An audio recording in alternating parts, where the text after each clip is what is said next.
કાર્યવાહી થશે? સ્વાભાવિક છે. તમે જે વાત કરી કે વિડીયો છે કે લેખિત રજૂઆતોના આધારે મેન્ટેનન્સ કરવું હતું, એ મેન્ટેનન્સ પણ થયું હતું, પરંતુ કેટલાક કારણોસર અને જે વાઇબ્રેશન ધ્રુજારીનો જે રિપોર્ટ હતો એ પણ 2025માં એ નોંધ્યો હતો, પરંતુ આજે તમે સસ્પેન્શન જોઈ રહ્યા છો એટલે ક્યાંક જે અધિકારીઓની ચૂક થઈ છે એ અધિકારીઓની ચૂકના કારણે પ્રાથમિક તબક્કે જે આપણને અહેવાલ મળ્યો છે એ અહેવાલના આધારે તાત્કાલિક સસ્પેન્ડ કર્યા છે અને લગભગ 30 દિવસની અંદર આખી તપાસ પૂરી થઈ.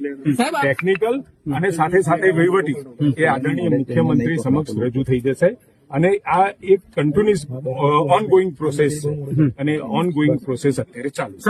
લોકો માનવ વધનો ગુનો દાખલ કરવા પ્રકારની કાર્યવાહી થશે અધિકારીઓના વિરુદ્ધમાં? અરે ભાઈ, જે મેં કહ્યું કે પ્રાથમિક દ્રષ્ટિએ જ્યાં બેદરકારી લાગે છે, સસ્પેન્શન કર્યું છે, એની ખાતાકીય કાર્યવાહી પણ થશે અને સાથે સાથે એમાં જે બેદરકારી અથવા તો જે પ્રકારના પગલા લેવા જોઈતા હતા એ નથી લેવાયા, તો એના અંદર જે પણ કોઈ પ્રકારની કામગીરી કરવાની થશે સરકાર